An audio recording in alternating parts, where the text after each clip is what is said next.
And so at a very young age, we were at the beach, and we were always wanting to go play. Play in the water, play in the sand. You know how kids are. Well, every time I went to the beach, I would get stung by multiple jellyfish. And I don't know what it was. Maybe it was the sunscreen. Well, I didn't like wearing sunscreen. So I would not only get stung by jellyfish, but I would burn to my core. So in about 50 years, I'm going to have sunspots all over me. Now I've met a dermatologist friend who says, as long as it's not melanoma, getting rid of skin spots, sunspots is easy. No problem. So that's pretty comforting. But we're in the jellyfish capital of the world, and I'm getting absolutely piped. I mean, stung by jellyfish. And you enjoy boogie boarding, so you have a mixture. And then, have you ever seen a clear jellyfish? Oh yeah, it's almost like it's like Jell-O, but without any of the food dye. Yeah, you know? There's no tentacles or anything. It's just like right. It's just like a sack, just sack a little of jelly. blob, yeah. Well, you know what I haven't seen in years, and I might regret saying this, but I haven't seen jellyfish, whether it be a non-tentacly or a tentacly with stingers. I just don't see them anymore. And it makes me wonder, are jellyfish going extinct? Are they an endangered species? You don't hear many things about the jellyfish these days. What are your thoughts? Well, my thought is, are we better for it? You know? Do we need these jellies going extinct? I'm sure they have some critical role in the ecosystem, and I'm sure there's 1,000 other species that are depending on them for whatever they do. I don't know what they contribute other than pain and suffering to beachgoers, yes, of all sorts. But yeah, I mean, I was having a conversation, not to get off topic. I was having a conversation last night about sharks, and really talking about the uptick in shark attacks at the beach.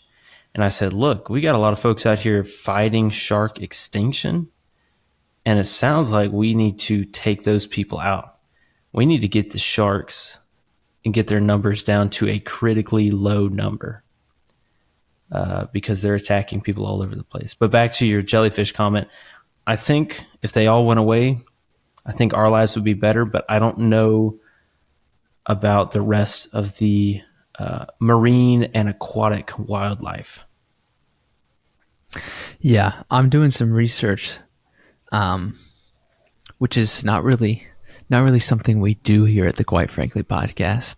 So it's taking a little longer than normal. But what are the benefits of jellyfish to the earth? Whether that be humans or sea creatures. But does it allow us to better love people deeply and generously? And that's the question we have to ask. Does a jellyfish allow us to love people deeply and generously? And I think deeply, you can get the deeply part because jellyfish are in the depths of the sea. There's a certain type of jellyfish that's very deep and very deadly. And is our appreciation and respect for that certain type of jellyfish allowing us to put more focus and more urgency and sense and intensity behind the power and generosity and depth in which we love others? I think it's very likely. I mean, I think I would be a different man if I was never stung by a jellyfish, much less the nutritional benefits of the jellyfish for the sea creatures to thrive and grow. Right. This just popped in my brain, and I don't know. Actually, I won't say I don't know. I do know that jellyfish 1000% contribute to us being able to love people deeply and generously. And I've just figured it out. And I think I figured out why God put them on the earth. Because, I mean, ultimately, I think it ties back to what we were talking about. I think God put them here so that we can use them to love others deeply and generously. So let's say I'm body surfing, right? We've got a nice red flag out. All the people from Ohio are back in their condos. They've left the beach. And I'm body surfing, right? And I just get tore up by a bunch of jellyfish. How do you treat jellyfish bites, Bo?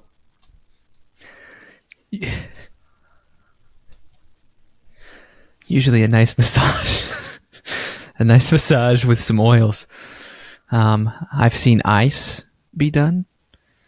I've seen pinching be done. That's kind of like a pinch me in a different spot to make the pain where the jellyfish sting goes away. Dude.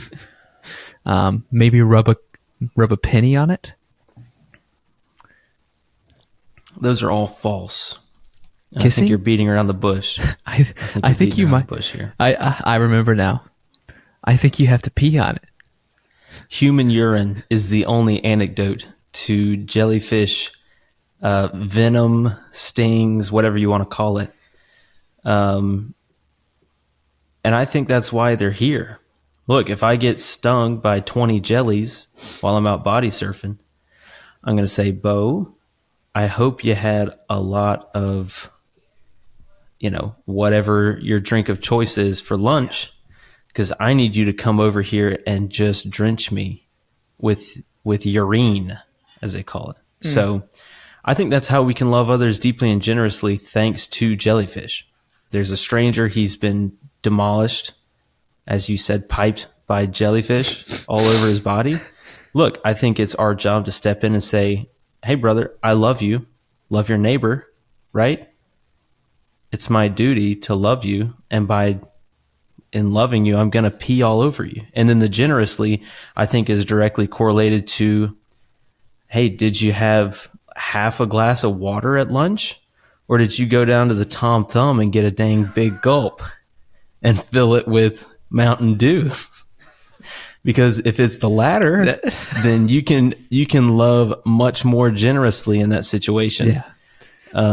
That's what they call the sweet urine. Yes.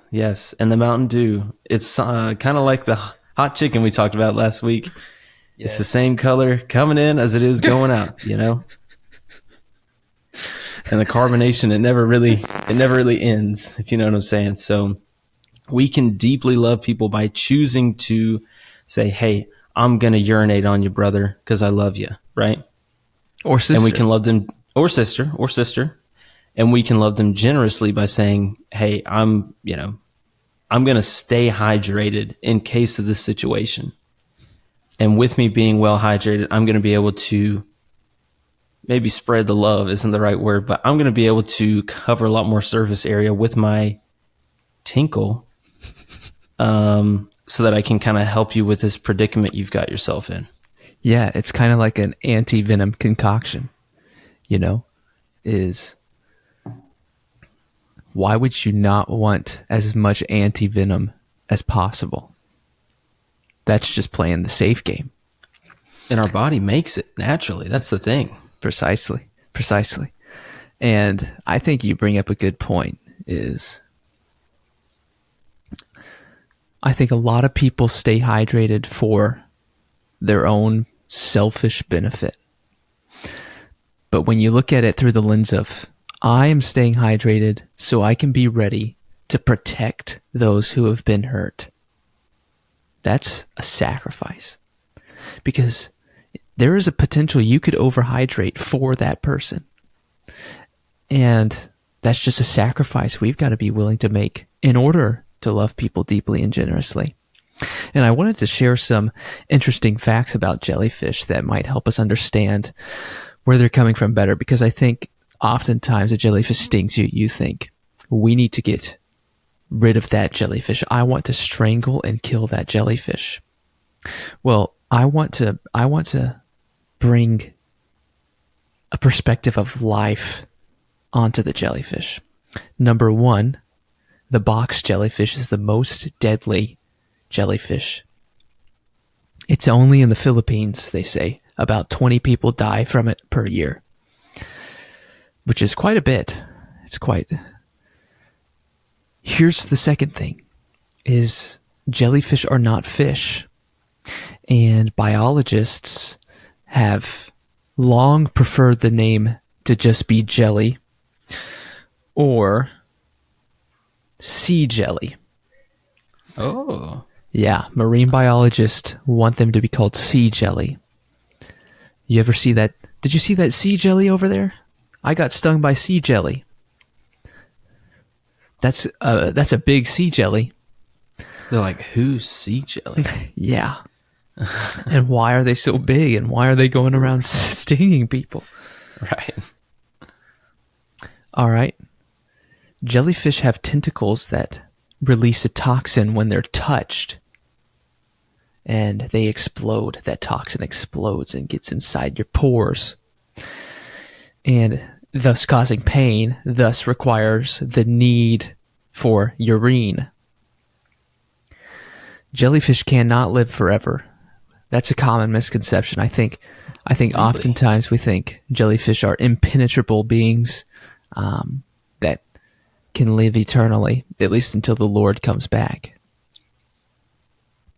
And that's another great question. Will there be sea jelly in the new heaven and new earth? Look, that's a conversation for another day, because I'm just coming to grips with the fact that the sea jellies that were around with Noah's Ark, in the flood, are not the same sea jellies that I'm encountering in Navarre. So as far as the new heaven and the new earth, I can't really speak to that because I'm still kind of reeling right now. I thought that they were eternal, which obviously the internet has proven that's not true. Yes. That was your third point there. So they can live up to 20 years. I don't have an answer for you.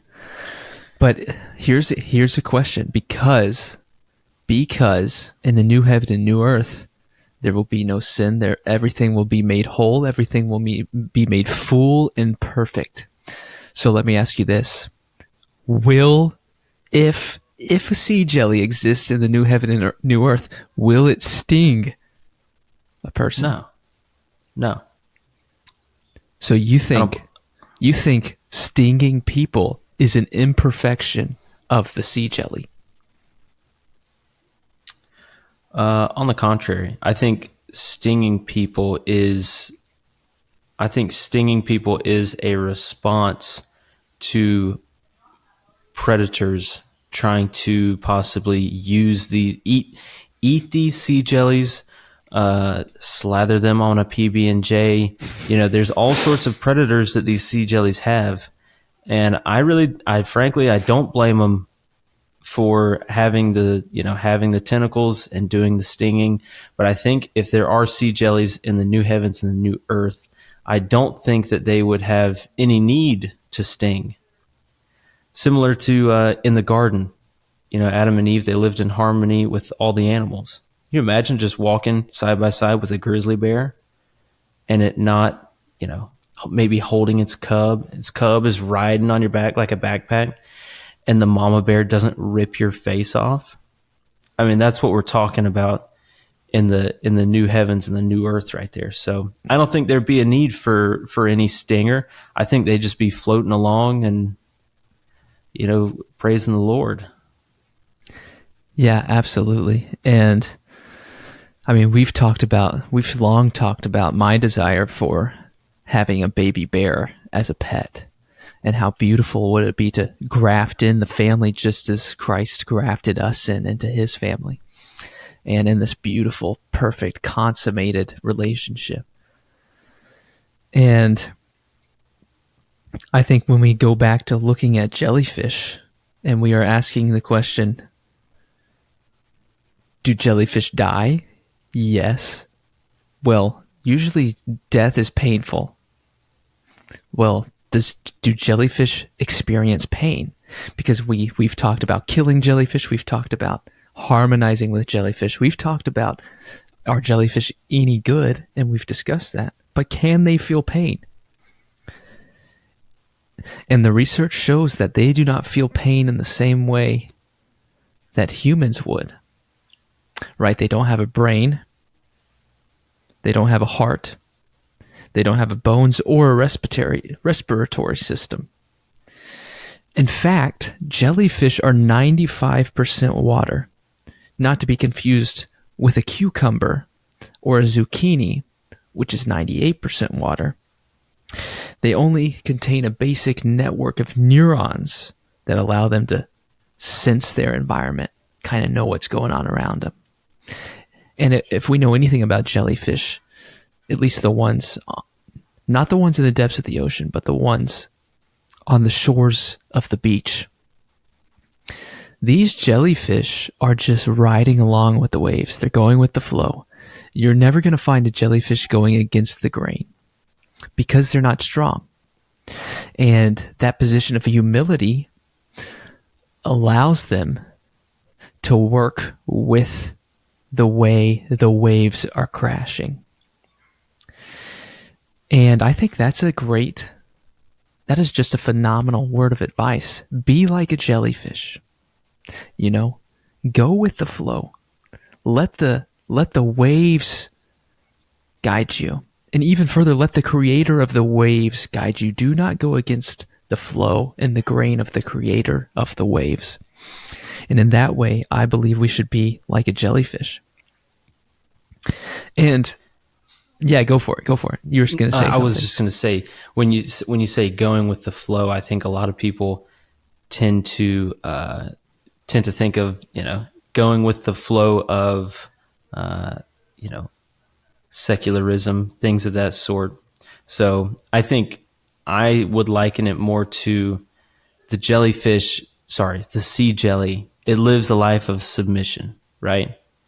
It's like, hey, I've got a little bit of, I can keep myself upright, even though they don't need to. I can kind of move maybe a little bit, but ultimately they're living in submission to where the waves take them, right? And sometimes you walk by that jellyfish that's like 30 yards up on the beach. You're like, that's just a bad break, man. Sorry. Sorry, Bubba. But yeah, I mean, I hate the phrase Jesus take the wheel, you know what I mean? But that's kind of their whole life. Well, I think they have responsibility. When you say Jesus take the wheel, I don't think the sea jelly necessarily doesn't do anything. I think the sea jelly trusts Jesus so much that he's willing to give up the control. But exactly like you said, in that posture of submission, the sea jelly does what Jesus has for him, the creator of the waves has for them to do. And to go back to your point of going with the flow of secularism, I would say that flow goes against the grain. That creates a riptide. A riptide is created when you get the flow of the creator of the waves and the flow of secularism. And what happens to a riptide? A riptide is very deadly. And how do you get out of a riptide? You have to sit and remain silent. You cannot panic. And through that, you're going to see a mighty force pull you out of that riptide and push you toward the shore, back to where you began. And that riptide is going to push you out. And you're going to start to go with the creator of the wave. You're going to leave the flow of the secularism and go with the creator of the wave. And I think that's just a beautiful picture of, I was listening to this song earlier, is our wounds are where the light shines through. When we're stuck in a riptide, when a sea jelly is stuck in the riptide, there is no greater posture of humility and submission than, I cannot do anything in this. I can't fight it. If I fight it, I will lose. The only way I can win this battle is not through my strength. It's through the force of that current. It's submission to that current. And I trust that that current's going to take me to where safety and refuge is. Yeah, I will say that's a great analogy. I think just to kind of cover our bases here from a liability standpoint, I love your analogy. A lot of what you said was true. If you guys are listening out here, don't pause now and go jump in the beach or jump in the river or the ocean or whatever. If you get caught in a riptide, stay calm, like you said. You don't have to stay silent. You can call for help if you'd like, calmly. Like, hey guys. Hey guys. You're like 2 miles out. You're like, hey guys. No, but when you get caught, swim parallel with the beach until you're out of the rip current. Because if you swim straight in against it, like you said, it's not going to work. It's just going to take you out. You're going to spend all your energy and it's not going to end well for you. But if you calmly swim parallel to the beach until you're out of that rip tide, that's how you get out of it. But I do love your analogy. I love it a lot. I'm struggling to submit to your instruction because I feel like it's incorrect. Okay.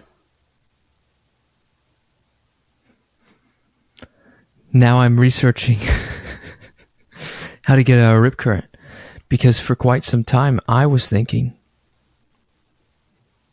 you calmly let it take you, you get to the peak of it, then you swim out.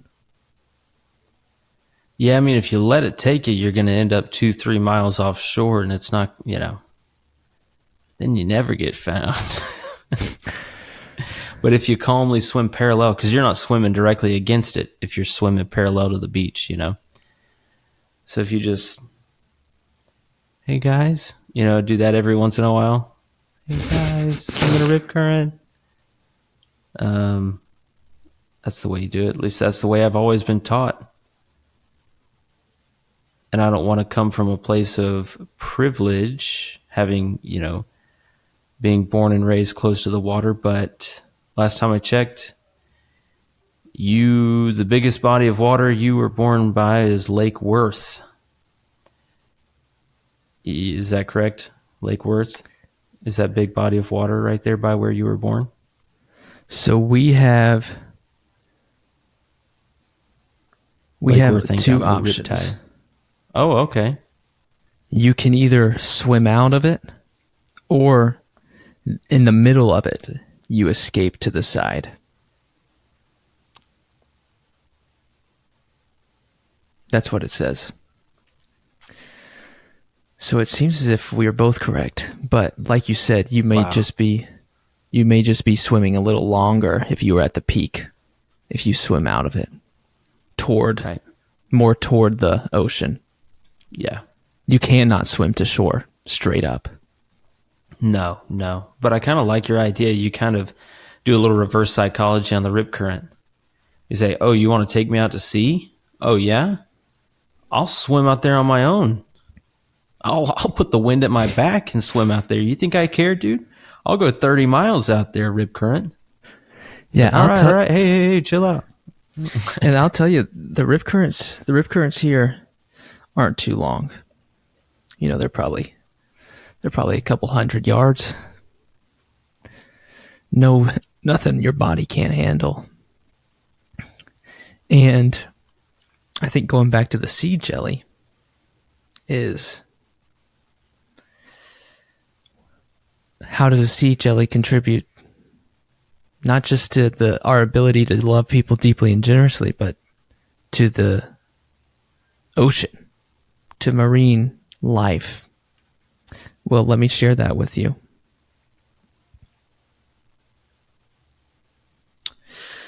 Sea jellies are actually crucial to ocean health. Have you ever heard of the zooplankton? Yep. That's like a cancer for the water. And they keep zooplankton, they keep small fish populations in check by paralyzing them, again, with their tentacles and such. Nice. And then jellyfish actually gobble them up. Whole? Interestingly enough. They transport carbon to greater ocean depths. They enhance biodiversity. And they contribute to medical advances, actually. Because of the mucus content, doctors and biologists will take that, study it, and see how, use it as a medicinal value on humans. And so the sea jelly we found are absolutely critical, not just for opportunity to love others deeply and generously through sacrificial love and sweet urine, but also through the enhancement of biodiversity and human flourishing. I'll drink to that. And I mean, the sea jelly is just such a powerful picture of submission to a greater thing. The sea jelly, from what we've just heard, from what we've just chatted about, the sea jelly is not in it for itself. The sea jelly enhances life. It creates opportunity for human flourishing. It allows people to love others deeply and generously. And I've just got to know, how have the past 7 days of you loving others deeply and generously been? It's been pretty good, man. I feel like this week was pretty typical as far as work goes.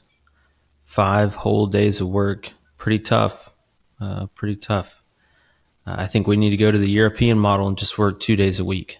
Frankly, that's what I'm going to start kind of lobbying for if I can get my foot in the door. So, but no, Molly went and she bought a new bookshelf because the one we currently have in our living room is just, it's wide open, and there was books on the bottom 2 shelves, and Stetson loves to, how do I say this kindly? He ruins a lot of books, maybe not intentionally. He just doesn't really have the finesse to flip the pages, the tiny little pages. He does a board book very well. Those are, he can turn a page of a board book like no other. But a really thin page from a book just does not stand a chance against his saliva covered fingers. So we had to move all of all of our books up to the very top, and it just looked funky. So we got a new bookshelf on Tuesday. I think it showed up. And it took me 2 days to assemble it. Took me about an hour and a half the first night, and we were able to transfer the books over. And then it took me maybe 20 minutes on the second night to put the doors on, put the the hardware on the doors, things like that. So it's a closed bookshelf. Closed bookshelf. So there's definitely some books that are on Stetson's level, but the doors are shut. And he can't reach the handle. It's too high up for him. So it's been pretty successful thus far. But yeah, it's never fun. You open up, it came in 2 boxes, and they were both like 70 pounds a piece. was like, holy cow, this is not going to be fun. So just put on some TV in the back.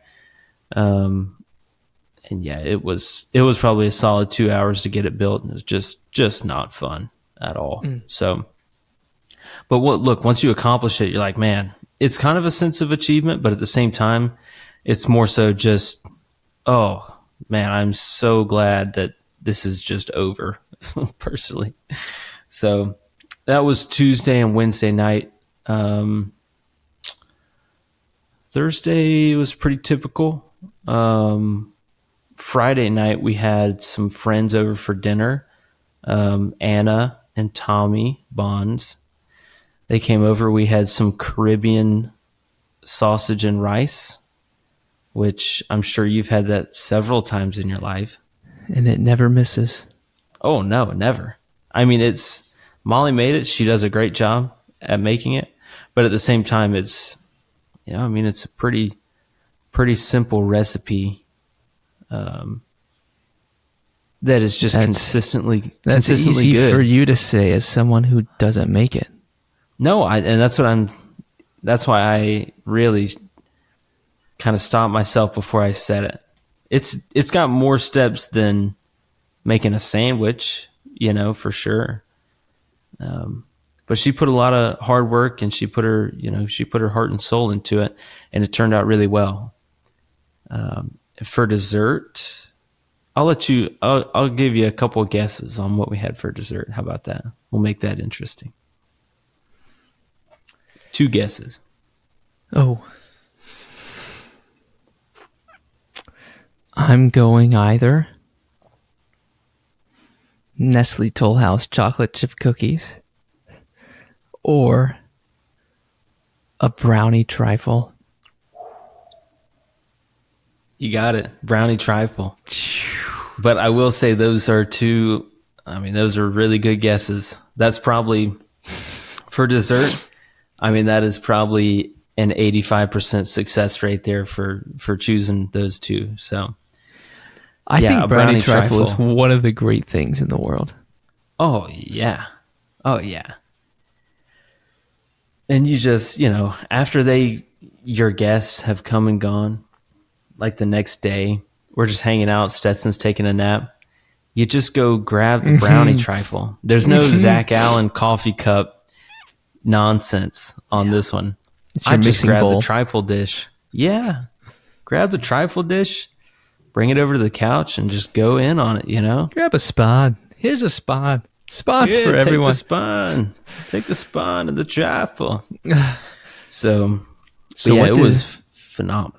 Yeah, what did the old bonbons think of it? Because, that's a special 2 dishes there. And a staple 2 dishes. Yeah, staple for sure. They loved it. They're from Mobile, Alabama. So, they're kind of, as far as people down here that we know, they're probably on the same, they've got an understanding of the Panhandle, Lower Alabama, things like that. So it's kind of nice to just hang out and chat with people who have kind of a similar background. So, but that was Friday night. Saturday during the day, it rained like so much. Saturday morning sunshine was out. It was humid and hot, but that's, welcome to Florida. So we went and saw one of Molly's teaching friends has a daughter who had a soccer game. So we took Stetson out there, and he just ran around, burned off some energy, took him back to the house. He took a nap, and then we went to a park kind of close by as well, a little closer to dinner time. So, and then I get a text at like 5, and it's old Jacob Sparks, and he's like, dude, hey, we're playing poker at my house tonight if you want to come. And I was like, man, I don't know. you got to spend money. It's $20, but at the same time, I'm like, you want to hang out, but if everyone's playing poker, I was just going to go and smoke a stogie and just hang out.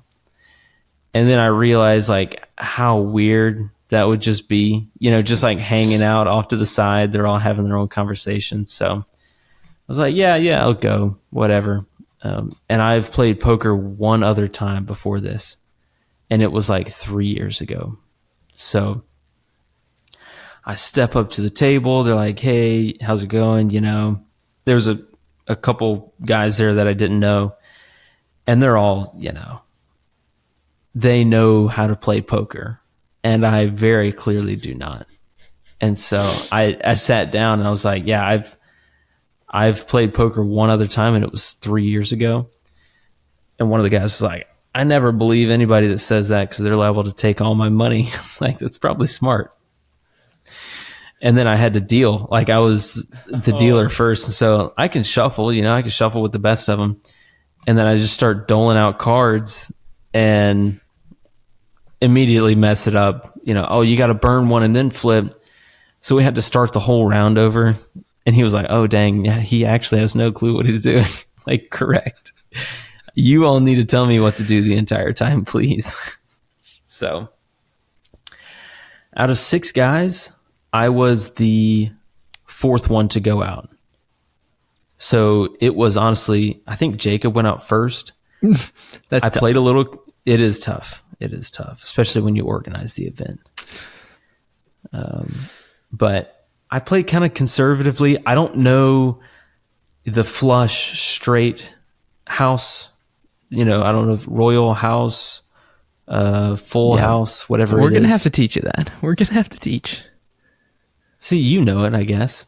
But I pulled it up on my phone, and I had a screenshot on my phone. But they knew every time I had a good hand because I was looking down at my phone trying to figure out what I had. So that was not good. But I won, I won probably 5 or 6 hands throughout the night, which is not good. I was playing pretty conservatively, but there was 2 instances where I had to go all in because I was just out of cash, out of chips, and I went all in. And sometimes when your back's against the wall, you really have no choice. You got to do it. And I won 2 hands after going all in, not because, I'm gutsy or anything, but I had to go all in because I was out of money. And I ended up winning a lot of cash back. And then maybe, 45 minutes to an hour later, I ended up going broke. So, but yeah, it was anytime I would get like 2 face cards, I would immediately just raise and they were like, all right, Brett's got like an ace or something. I'm like, I don't understand how you people know what my cards are, man. But I would bet like that even if there was on the table, if there was a 5, a 7, and a 10, and I had a king and an ace, and I'm betting, like crazy. I'm like, king and ace wins every time, right? Pocket aces wins every time. And someone gets like a flush or a straight or whatever it is. I'm like, I had the better cards. I should have won. So That's hard, man. I mean, I'm not great at poker. I just haven't played it hardly ever, like you. Is there a poker set at the condo? No, but we used to play free poker, as in fake chips, etc., at the Matthews home. And that was a blast. And so that's where I got poked, if you will allow me to say that. I wouldn't have allowed you, but you didn't ask first. So, oh goodness. But yeah, it's an interesting game for sure. I don't think I'll be really getting into it much more. It just kind of makes me sick to my stomach, just like losing $20, Yeah, I could never actually spend money to do it. That's a guarantee. 0%. Negative But 100% rate of return. yeah, I mean, I knew on the way over there, I'm like, okay, this is me just putting $20 in a blender right now, essentially. You Yeah, know, well, it's entertainment budget. yeah, Like I all guess you could gambling call it should that. be. Let's take a moment. What is our budget? What is our budget company called? Frankly, frugal. If you or a loved one have lost multiple dollars gambling and are wondering, where did that money go? Why don't I have money? Frankly, frugal may be for you. You see, here's your financial tip of the day. Only gamble what you can afford to lose. Put it in an entertainment budget. Do not gamble anything that you need. Yeah, and if you're in a casino, I know a lot of guys that leave their wallet, or they leave their credit card upstairs because obviously there's ATMs all over the casino. You can always go pull out more cash, but you know, however much cash you want to spend, put it in bills, put it in your pocket, and leave the plastic up in the room. That way, you know, you got to be in deep if you're going to take the elevator all the way back up, get more cash out, and then do it. So it's just a little barrier there to kind of keep yourself in check. Whether you choose to hurdle that barrier or not is up to you ultimately. So, but yeah, I knew it was going to be entertainment value. I knew I was going to lose it all, and I was kind of coming to grips with that on the way over there. But think about the friends you gained on the way, man. Yeah, I guess. I guess I had this big old Churchill stogie from the cigar factory in Pensacola, and boy, it was a good one. That was honestly, I mean, it was great to hang out with everybody, but that was probably the best part of the night. You know, once you're out of cash, you're just chatting, smoking a cigar. It's like, why didn't we just do this, dude? What's with the poker? Can't we all just hang out for free, you know? But look, I love, you know, roulette, blackjack. I can play those. I can wrap my mind around them. I just don't like the mental hula hoops. I think is maybe jumping jacks, whatever it is. The whole mental exercise of trying to figure out how much money you've got to put in. You know, what is a check? I tried to flop a couple times. Flop? Is that what it is? Fold. Sorry. Yeah. See? Can you imagine being at a poker table and calling a fold a flop? I tried to fold a couple times after the guy before me had checked. That's poker 101. You're just throwing away your cash at that point. So I digress. It was not a good poker night for me, but I had some fun. And then today, obviously being Sunday, we went to church this morning. I think with it being the fifth Sunday, they had a tough time finding volunteers in the nursery. So me and Molly helped out with the babies group. I think we had 6 babies, and there was 3 or 4 volunteers. So we had our hands full, but it was a really fun time. So yeah, it was fun. My week. It was, you know, from a work standpoint, pretty typical. But you know, the weekends are always crazy. You never know what you're going to get into. You may just throw $20 down the drain. So, has your week been as interesting as mine? I doubt it has. No, not a chance. I'll tell you, my weeks are never as interesting as yours because you are the most interesting man in the world. But I'll just still tell you about my week, all right? VBS is that week. VBS is Vacation Bible School. Think about 3.5 hours of children coming into the church and learning more about Jesus. What's not to celebrate there? Literally nothing is not to celebrate. Everything is to celebrate. Praise God. Well, I had the opportunity to lead worship because they do their own, or we do our own music at VBS rather than using the tracks or the pre-recorded videos, which I think it just adds a sense of personality and a fun energy to it. If you're able to do it, I know a lot of churches or a lot of VBS organizers just don't have the capacity, but praise God that that's an opportunity for us. And that was a ton of fun. It was just an absolute blast every day. I had an incredible volunteer taking photos. That was just absolutely wonderful. And we got to see over 60 children take a next step, whether that be becoming a Christian for the first time or getting baptized, which was absolutely amazing. But I'll tell you, if you add up, you have 5 days where 400 kids and 250 volunteers are hearing about Jesus. And I think it's easy for us to get in the mindset that hearing about Jesus teaching the Bible in this instance is only for children. But I could tell you, those volunteers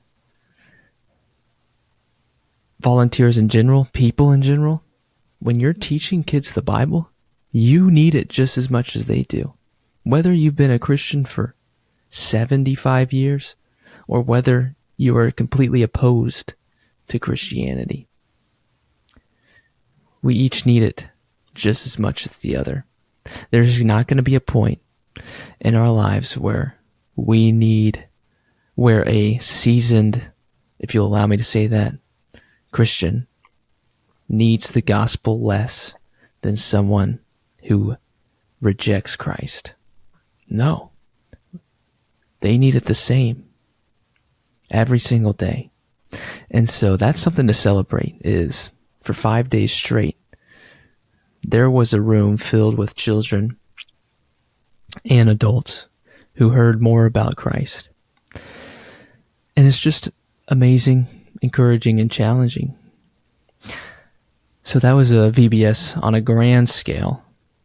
I'll tell you, we were eating full course meals at 9 a.m. And these weren't breakfast meals. These were, here's some pasta, here's some spaghetti, here's some peach cobbler, here's banana pudding, here's salad. Gosh. I mean, 9 a.m. we're talking.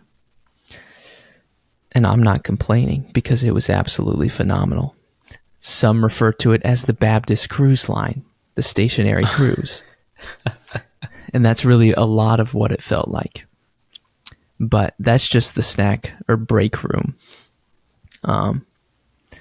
But it was a lot of fun. I'll tell you, Monday, I went and played pickleball after work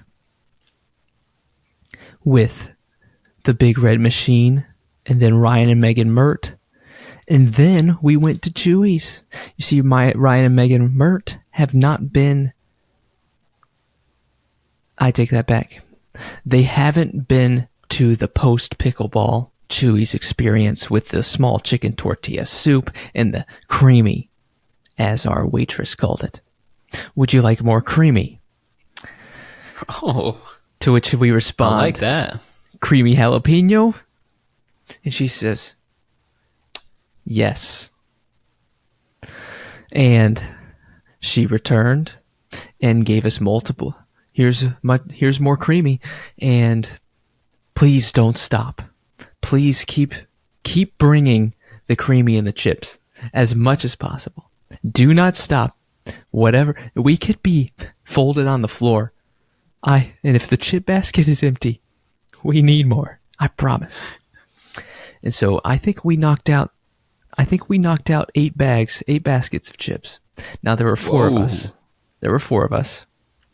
I mean, that's 2 baskets per person, which really, all right. Thinking about it, that's not that much. Yeah.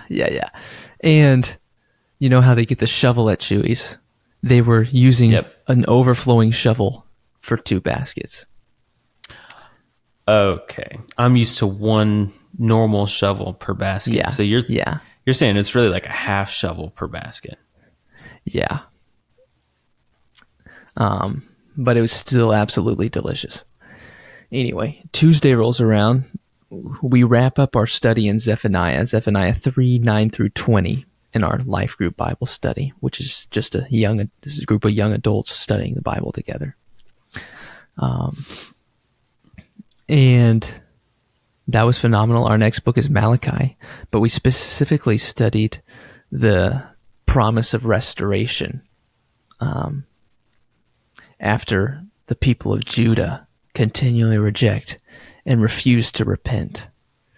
And God speaks to them and is saying, y'all have got to change. And he then says, there's going to be a day where we're fully restored, where there is no more division.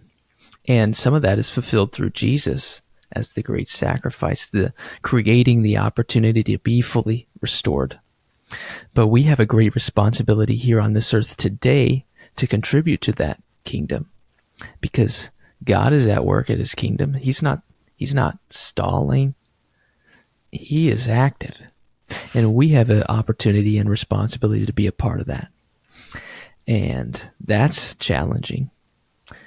But it's also encouraging because we rest and find refuge in the creator of the world, who is going to fully restore us. And so our fear makes no sense in the presence of the creator. Wednesday rolls around. Typical Wednesday. I don't think I did anything incredible. At least it wasn't memorable, I'll tell you that much. But I will say Thursday rolls around. And Thursday, James, Gary, and I plan a get-together. And we get the opportunity to dine with James's son, Jude Gary. And you know, I'll give you 2 guesses on where we went with one another.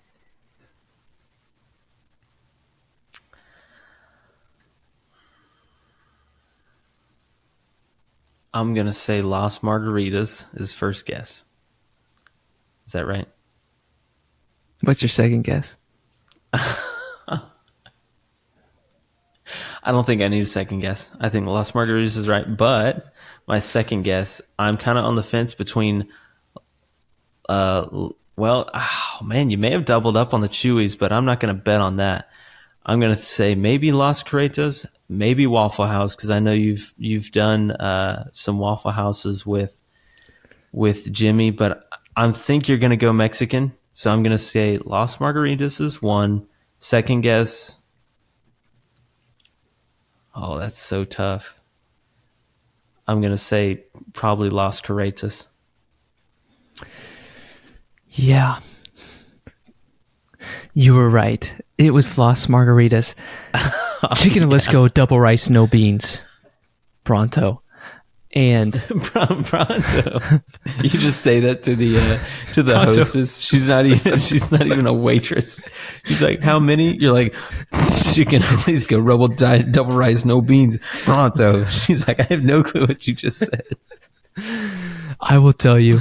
So Jude orders the kids' chicken taco, and that meal comes out fully prepared less than 2.5 minutes after we ordered it. It was unbelievable. Can we pause for a minute and just Pause. speak to the maturity of Jude Gary? Speak it into existence.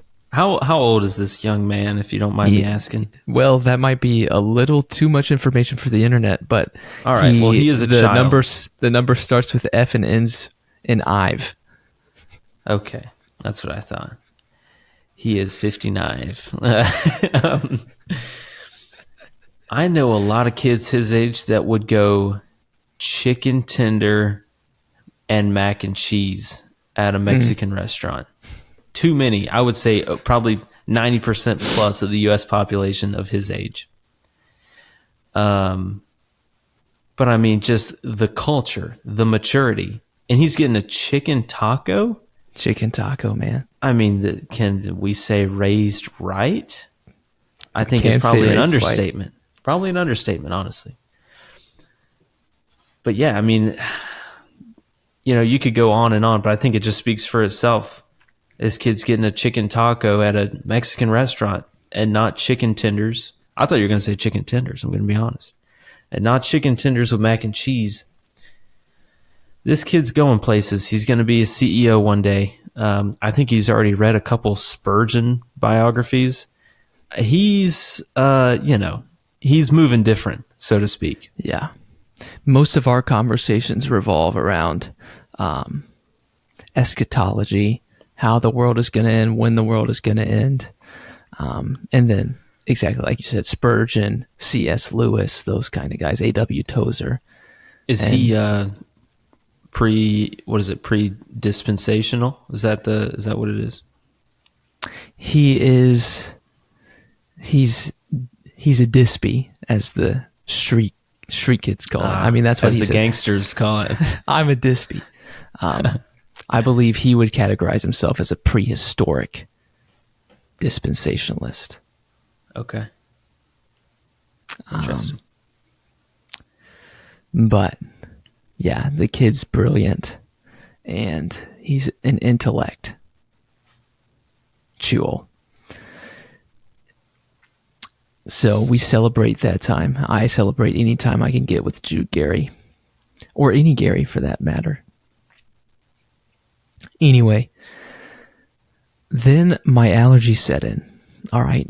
And I was wondering, why in the world are my allergies acting up on a Thursday during the summer? It hasn't happened in a long time. Well, then I remember eating banana pudding. And I was bold, because I know I have an allergy to bananas. But I was ready to tackle it. I really thought I could. And I ate the banana pudding, and usually when I eat bananas, my lips get puffy and my throat gets itchy. And you know what happened after I ate the banana pudding? I think your lips probably got... Neither of those. So I thought I beat this disease. And nothing against people who have allergies. I don't mean to say you're disease-ridden if you have an allergy to bananas. I mean, you're looking at one. Or if you're watching or you're listening to one, I have an allergy to bananas, because about 4 hours later,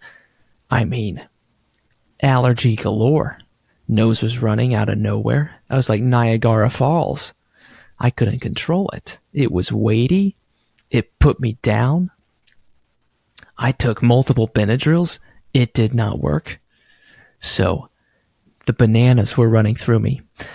And here's a point of accountability I need you to hold me to, and our listeners, is I was planning on going to a new run club in the downtown part of Gainesville, because I want to get to know some young adults and people I wouldn't see every day, people that I would need to intentionally go to, and that was going to be my plan.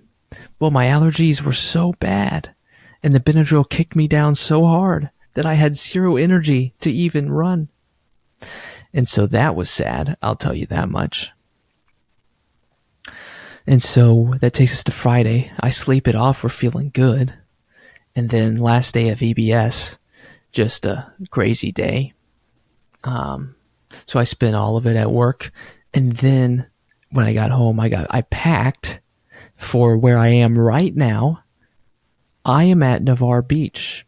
I'm celebrating the 24th year of 2000. I'm celebrating what the good and great things my family has done. And I'm excited to see other family from across the middle of Florida.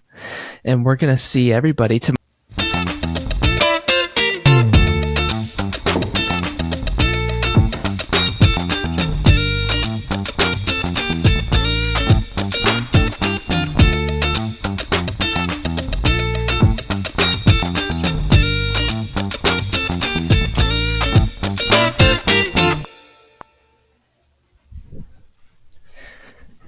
And so we're going to see a lot of people tomorrow I believe your bride is coming in. Your son is coming in. My brother is coming in. My brother's significant other is coming in. The only person who's not coming in, Navarre, tomorrow is you. You're going to come on Wednesday, and it's going to be a glorious entry, a triumphal entry. Heaven forbid somebody work around this darn place, you know? Somebody's got to pay the bills for all y'all. Yes, so I'm excited. I got here Saturday. Before I arrived at Navarre Beach, however, I stopped at Fort Walton Beach to meet up with a great friend of mine, John Holguin, in which we delighted and shared fellowship over a Jersey Mike sub and a match of tennis. And I think that was the hottest match of tennis I've ever played in my life. And I love that because I'm on a mission to sweat more in 24. I haven't heard that. It's pretty good. Is Johnny, he doesn't live in Gainesville? He's moved back to... He's back in Fort Walton, brother, but he is moving to Gainesville in August. Okay, that's what I thought. They're going to do a little kind of double switch, a little a 1-2 buckaroo. Switcheroo. Yeah. The old Cotton Eye Joe, as they used to call it. 1 foot here, 1 foot there, 1 foot everywhere. Right. And so we enjoyed tennis. I was able to see his bride, Eve Holguin, and she's a delight. And I'm excited to have them back in Gainesville and to get to commune with one another once more. This morning, I went to church at First Baptist Milton, got to see some incredible people once more, got to share embrace with many, and they were all warm, no cold embraces, which is always a celebration. But just a great day overall. Been walking the beach. It kind of rained a little bit, but that's typical Florida July. And we have a hurricane on the cuff coming, Category 4 I just read. And so expect to hear from us soon. But that's been the week, man. And I'm just stoked to hopefully be on vacation. Well, I am on vacation, so I'm stoked to be on vacation.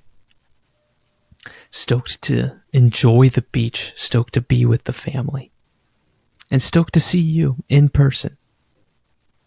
I'm excited. I am. It's Wednesday morning. I'm flying into old PNS. That's the call sign.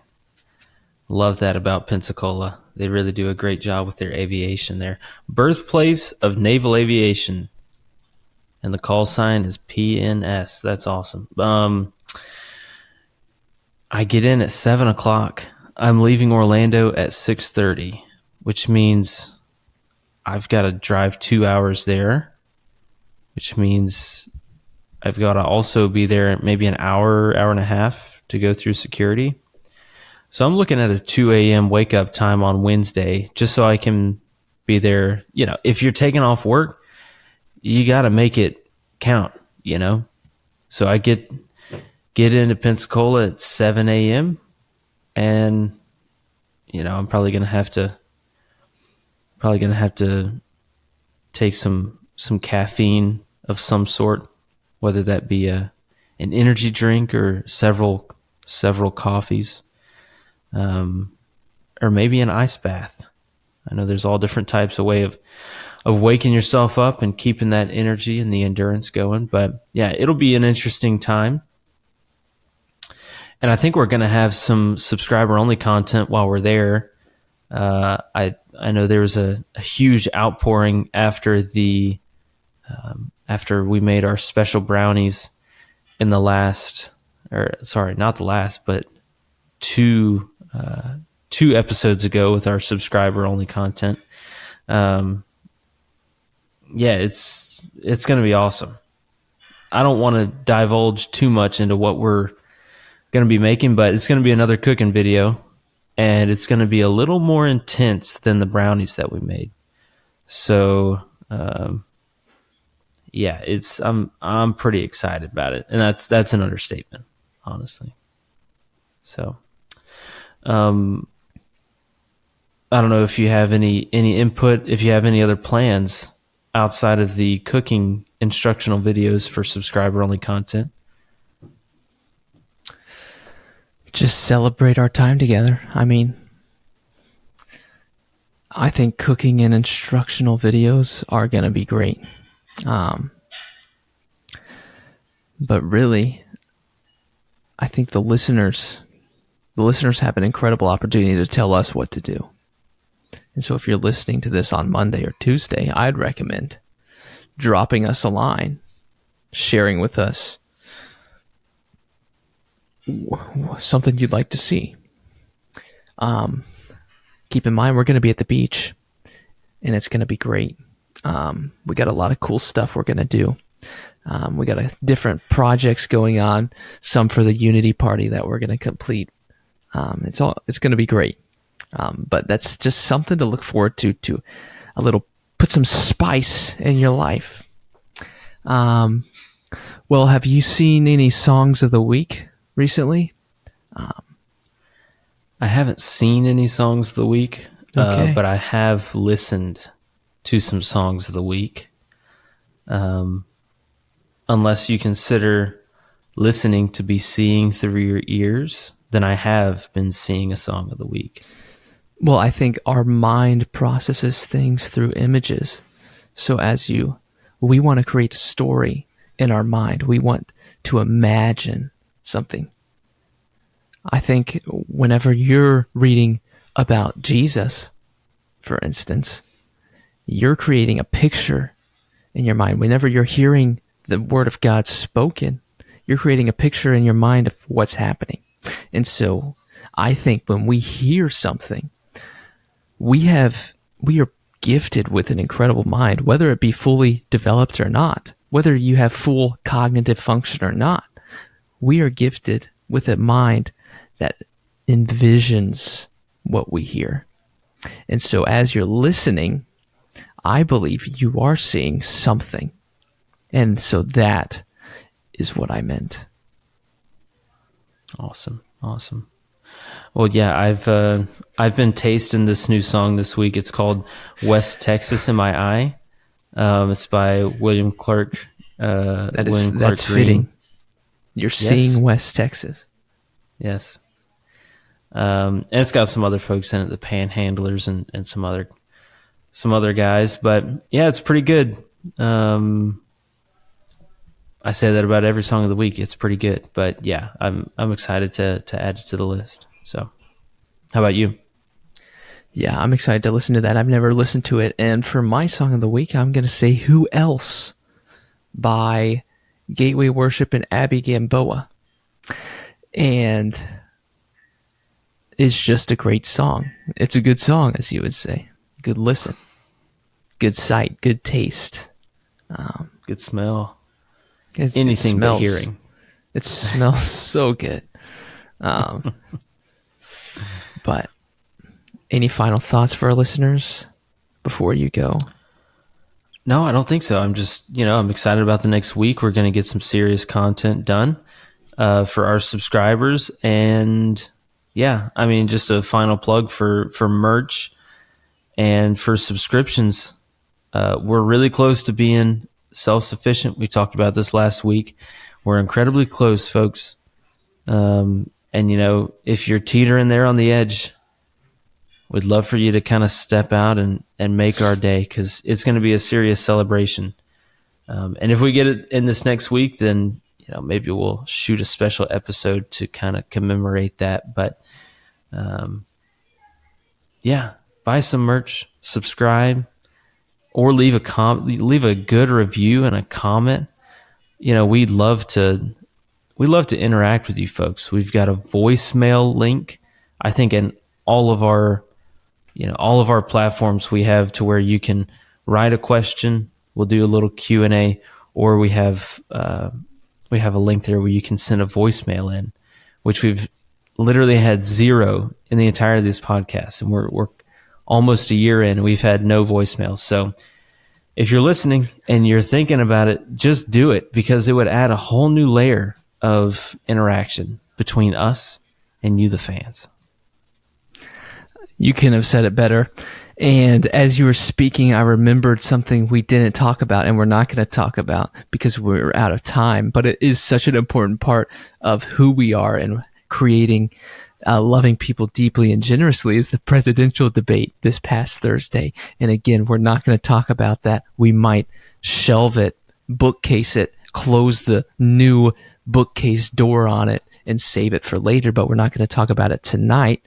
But like Brett said, we want to love you deeply and generously, and you love us deeply and generously by giving us those voicemails, by supporting us, by giving us feedback so we can make this better and so we can love people more deeply and more generously. And one final thought, in a world of sharks and piranhas, be a sea jelly. And with that, we love you deeply and generously, and we're going to see you in 7 days.